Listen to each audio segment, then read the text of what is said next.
Most of the players on this U.S. men's national team would have acted it out in their backyard, or in a friend's basement, or maybe a youth soccer field. The final minutes of a World Cup final. Added time, game tied, scoring the winner to lift the trophy for the United States. It is the dream of every young soccer player. Stepping on the field at a World Cup is the pinnacle of what one can do in the sport. But there's a next level up from that into rarefied air. For a player, winning the World Cup is the ultimate achievement, said Lionel Messi, whose own World Cup journey proved how elusive such a feat can be, even for the greatest players in the sport. There's nothing more after the World Cup. You can't ask for anything more. This summer, the U.S. men will take the field at the World Cup with higher expectations than any American team before them.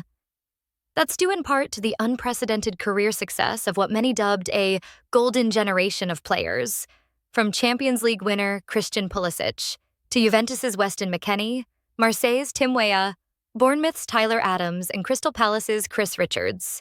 It's also because that group, now in its prime, will play the tournament at home.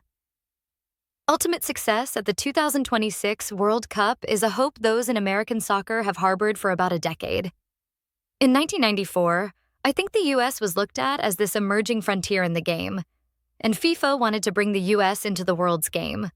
Former U.S. coach Bruce Arena said in 2017, when the USA, Canada, and Mexico's united bid to co-host was launched. In 2026, we're going to be fully emerged into the game and a big player. I think 2026 will be the time where we're going to start talking about winning a World Cup. It wasn't going to be in 1994. It wasn't going to be in 2010. But 2026 could be our time. So with the 2026 World Cup on the horizon, the question is, can this U.S. team actually win a World Cup? The most likely and logical answer, of course, is no. There is a long list of reasons why. For starters, only 8 nations have ever won a men's World Cup, and the U.S. has never come close to looking like it could. The 2002 run to the quarterfinals was thrilling, as was a narrow 1-0 loss to eventual finalist Germany. But the U.S. was fortunate to draw CONCACAF rival Mexico in the round of 16. The Americans have never beaten a non-CONCACAF opponent in a World Cup knockout match. To win the World Cup this summer, it's likely the U.S. would have to do that 5 times in a row.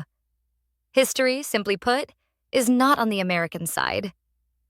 In 1930, they won one of 4 groups to reach the semifinals, then promptly lost to Argentina 6-1.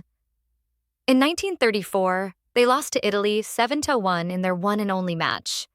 In the last home World Cup, the margin was tighter, but the result was the same. A 1-0 defeat to Brazil in the 1994 last 16. The U.S.'s World Cup record against European sides in the modern era, 1990 and on, is putrid. 1 win, 12 losses, 7 draws, and a winless streak that sits at 12, following elimination at the hands of the Netherlands in the 2022 last 16.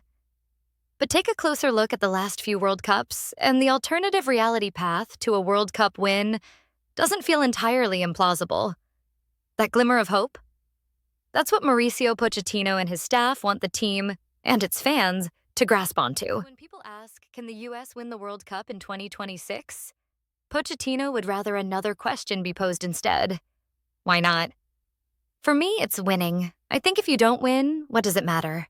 Pochettino said in a recent Futbol de Primera interview with Andrés Cantor. I believe we should aspire to win it. Then you might tell me, if you reach the quarterfinals or semifinals, have a great tournament, and due to different factors you can't win, I think we have to give the team credit and merit. But if Morocco did what it did in Qatar, they got to where they got because they always had the mentality of saying that, I'm going to go for it, I'm going to win it. They eliminated Spain and eliminated a lot of national teams. That's fundamental, especially playing in our country.